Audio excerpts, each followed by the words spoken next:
মধ্যশিক্ষা পর্ষদের 2025 যে test paper বেরিয়েছিল তার 436 নম্বর পেজের অঙ্কগুলো আমি যে করাচ্ছি। একের অঙ্কগুলো দেখো, একেরটা বলছে k x square plus 4x plus 5k সমান সমান 0। সমীকরণের বীজদ্বয়ের যোগফল ও তাদের গুণফল সমান হলে কে এর মান কত? তো অঙ্কটা প্রথমে টুকে নিলাম। দেখো, এখান থেকে আমি এ এর মান, বি এর মান, সি এর মান বের করে নিয়েছি। এবার সমীকরণের বীজদ্বয়ের যে যোগফল সেটা আলফা প্লাস বিটা, তার ফর্মুলা হচ্ছে মাইনাস বি বাই এ। আর এখানে বি এর মান কত? 4, তাই -4, আর এ এর মান কে, তাই এখানে কে। বীজদ্বয়ের গুণফল আলফা ইন্টু বিটা, ফর্মুলা হচ্ছে সি বাই এ। এখানে সি এর মান হচ্ছে 5k বসিয়েছি, আর এ এর মান হচ্ছে কে। এবারে বলেছি যে গুণফল আর যোগফল দুটোই সমান, তাই শর্তানুযায়ী সমীকরণ -4/k সমান সমান 5k/k বসালাম। নিচে কে কে কেটে গেল, তাহলে k ইকুয়ালস টু -4, এপার থেকে 5 থেকে ডিভাইড হয়ে গেল, তাহলে k এর মান -4/5। উত্তর বি এরটা। 2 অঙ্কটা দেখো, কোনো ব্যক্তি ব্যাংকে 1000 টাকা জমা রেখে 3 বছর পর সমূল চক্রবৃদ্ধি 1331 টাকা পেলেন। বার্ষিক চক্রবৃদ্ধি সুদের হার কত হবে? দেখো অঙ্কটা, প্রথমে আমি এটাকে ফর্মুলা ফেলে দিলাম। ফর্মুলাটা ছিল P into 1 plus R by 100 number of term N. এই ফর্মুলাতে আমি সব মানগুলো বসালাম। পি এর জায়গায় 1000, আর এর জায়গায় তো আরই, আর এন এর জায়গায় 3 বছর। এটা যা বলেছে সমূল চক্রবৃদ্ধি, এর উত্তরটাও বলে দিয়েছে 1331। এখানে শর্ত অনুসারে করে দিলাম ডাইরেক্ট। এবার এপার থেকে 1000টা নিয়ে এসে ভাগ করলাম, করে এটাকে কিউবের ফর্মুলায় ফেলে এটাকে ঘনমূল করে 11/10 কিউব করলাম। এপারে কিউব কিউব কেটে গেল, এদিকের একটা এসে বিয়োগ করলাম। বিয়োগ করার পর এসছে যে 1/10, এখানে শূন্য, এই শূন্য কেটে আলটিমেট পড়ে থাকলো r/10 = 1। 10কে 10 গুণ করলাম, তাহলে আর এর মান হচ্ছে 10%। সুতরাং উত্তরটা হবে 10%, মানে বি এর উত্তরটা। 3 অঙ্কটা দেখো, একটি বৃত্তের দুটি জ্যা এবি এবং এসি পরস্পর লম্ব। এবি 4 সেমি, এসি 3 সেমি হলে বৃত্তটির ব্যাসার্ধের দৈর্ঘ্য কত হবে? দেখো অঙ্কটা কীভাবে করেছি আমি। এখানে ছবিটা এঁকে নিয়েছি। দেখো, দুটো জ্যা এঁকেছি যারা পরস্পর লম্ব হয়েছে নিজেদের মধ্যে, এবং মাঝে তাদের যে যোগসূত্রটা হলো রেখাটা, সেটা ব্যাসার্ধ। তাহলে এবি 4 সেমি, এসি 3 সেমি, বিসির মানটা বের করছি আমরা অতিভুজের ফর্মুলা ফেলে।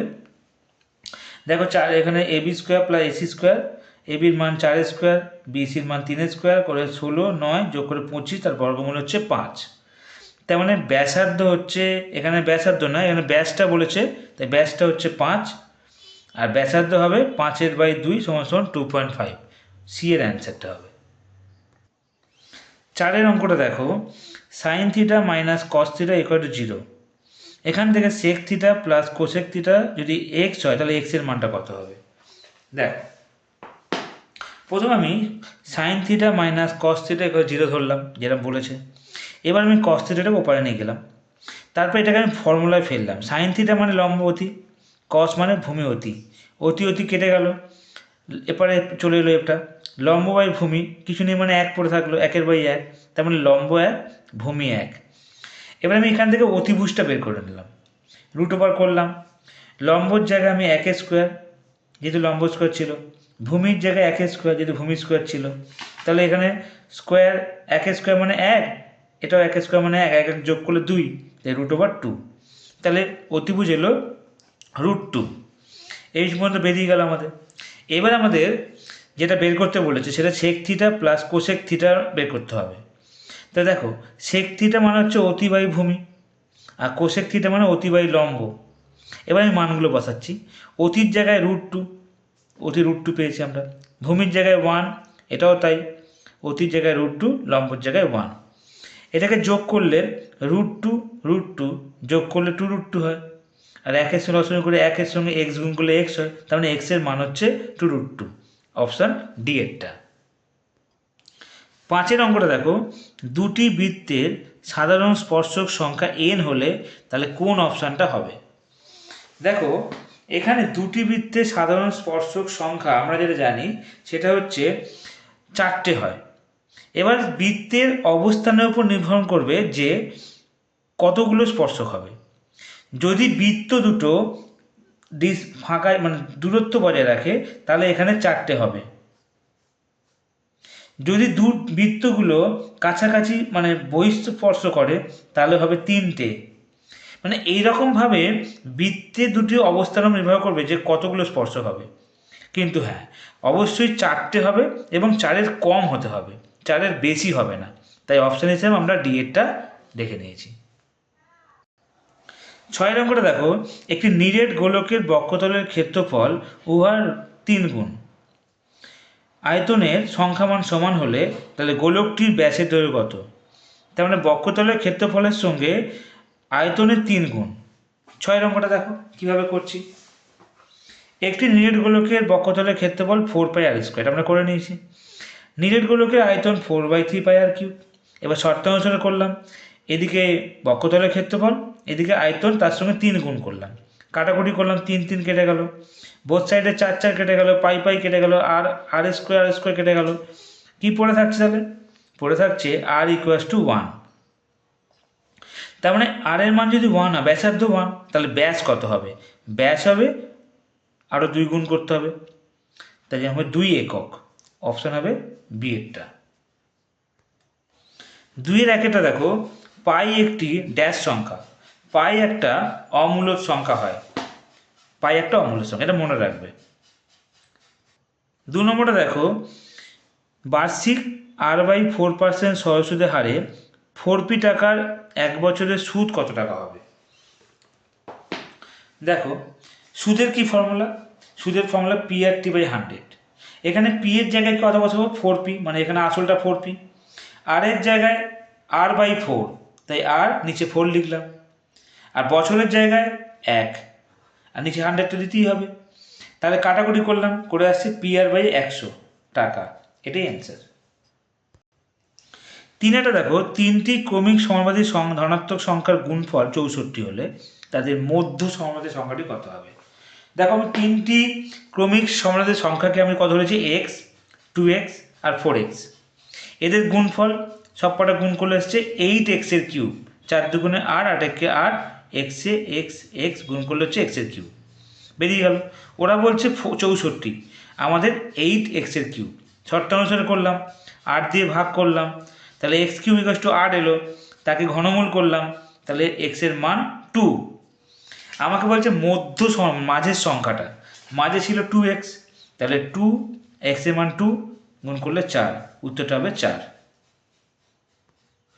4-এর অঙ্কটা দেখো, ABC সদৃশ ত্রিভুজ আর DEF সদৃশ ত্রিভুজের উহাদের মধ্যে পরিসীমা 30 সেমি এবং 18 সেমি। এদের যে দুটো বাহু BC আর EF অনুরূপ বাহু। BC বলছে 9 সেমি, তাহলে EF এর বাহু দৈর্ঘ্যটা কত হবে? দেখো দুটো ত্রিভুজ আমি এঁকে নিয়েছি।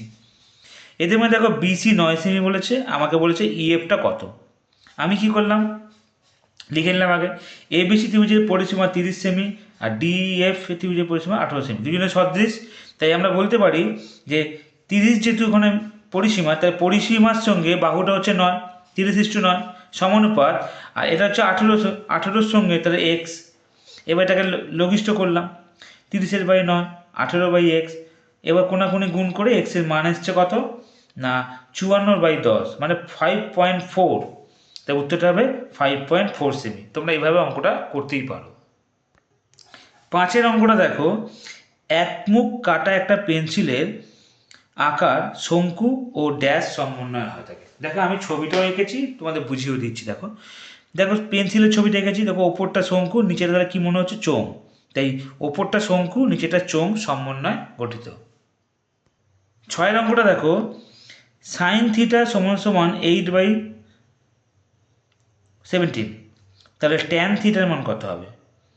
sin θ মানে 8/17, তার মানে আমরা কি বুঝি? লম্ব বাই অতিভুজ বুঝি। তার মানে লম্ব হচ্ছে 8, অতি হচ্ছে 17। কিন্তু আমাদের দরকার একটা ভূমি দরকার আছে, তাই ভূমিটা বের করে নিলাম। ভূমির ফর্মুলা ফেললাম, অতি স্কোয়ার মাইনাস লম্ব স্কোয়ার। অতির জায়গায় 17 স্কোয়ার আর লম্বর জায়গায় 8 স্কোয়ার, 17 স্কোয়ার মানে 289, আর 8 স্কোয়ার মানে হচ্ছে 64। তাহলে কত হচ্ছে, দুজনে বিয়োগ করলে 225, তার বর্গমূল 15। তার মানে অতিভুজটা 15। আমাকে বলেছে ট্যান থিটা কত হবে, আর ট্যান মানে লম্ব বাই ভূমি।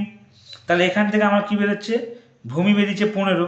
তাহলে আমি এখানে লিখব যে লম্ব হচ্ছে 8 আর ভূমি জায়গায় 15, তাহলে উত্তরটা হচ্ছে 8/15। এইভাবে তুমি অঙ্কটা করতে পারো। 3-এর 1-এরটা দেখো, সত্য মিথ্যাতে, নির্দিষ্ট পরিমাণ টাকার বার্ষিক নির্দিষ্ট শতকরা হার সুদে নির্দিষ্ট সময়ের জন্য চক্রবৃদ্ধি সুদ ও সরল সুদ সব থেকে কম হবে। দেখো, চক্রবৃদ্ধি সুদ সরল সুদের থেকে সবসময় বেশি হয়, কখনোই কম হয় না। ওরা বলছে কম হয়। আমরা জানি সবসময় চক্রবৃদ্ধি সুদ সরল সুদের থেকে বেশি হয়, কারণ চক্রবৃদ্ধি সুদটা হচ্ছে আসলের উপর সুদ এবং সুদের উপর সুদ পাওয়া যায়, আর সরল সুদটা হচ্ছে শুধু আসলের উপর সুদ পাওয়া যায়। তাই জন্যই চক্রবৃদ্ধি সুদ, দু রকমের সুদ পাওয়া যায় বলে তাই সবসময় চক্রসুদ বেশি হয়, তাই এটা মিথ্যে। 3-এর 2-এরটা দেখো, x² + x + 1 = 0 সমীকরণের বীজদ্বয় বাস্তব নয় বলছে। দেখা যাক, আমরা করে দেখি। এখান থেকে a এর মান 1, এই সমীকরণ থেকে b এর মান 1, c এর মান 1 পেয়ে গেলাম। ফর্মুলা ফেললাম b² - 4ac, এখানে b এর জায়গায় 1² আর 4 এর জায়গায় 4, a এর জায়গায় 1 আর c এর জায়গায় 1, মানগুলো বসালাম, করে এসছে 1, এখানে -4, বিয়োগ করলে -3, তাই <0 মানে 0-র থেকে ছোট। আর যদি এরকম হয় 0-র থেকে ছোট হয়, তাহলে এটা বাস্তব বীজ হয় না, তাই এটা ওদের সঙ্গে মিলে গেল, তাই সত্য। 3-এর অঙ্কটা দেখো, একটি ঘনকের সমকতলের ক্ষেত্রফল s বর্গ একক, কর্ণের দৈর্ঘ্য d একক হলে ওরা বলছে s = 2d²। দেখা যাক কি হয়। দেখো, আমি তাই লিখেছি s বর্গ = 6a², আর কর্ণের দৈর্ঘ্য d = √3a।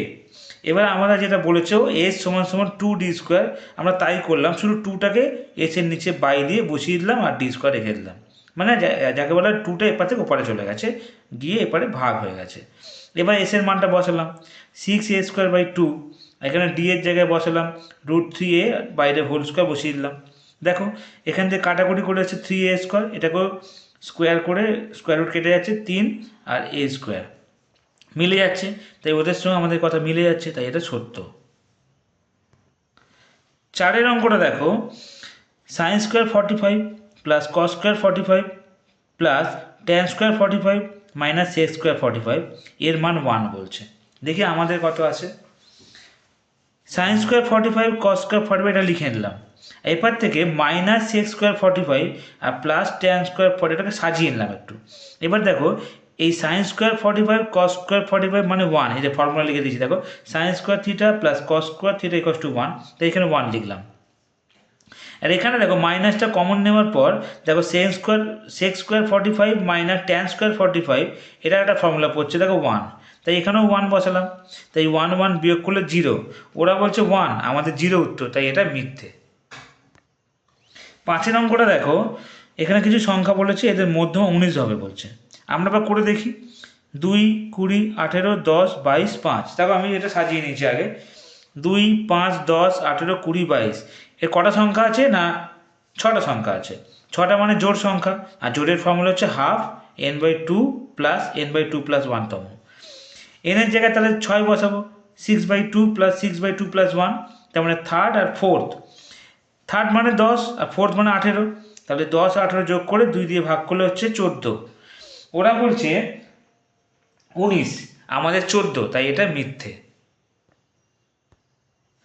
6 অঙ্কটা দেখো, 10 সেমি দৈর্ঘ্যে বিশিষ্ট একটি বৃত্তের কোনো জ্যা কেন্দ্র থেকে সমকোণ উৎপন্ন করলে জ্যাটির দৈর্ঘ্য হবে 20√2।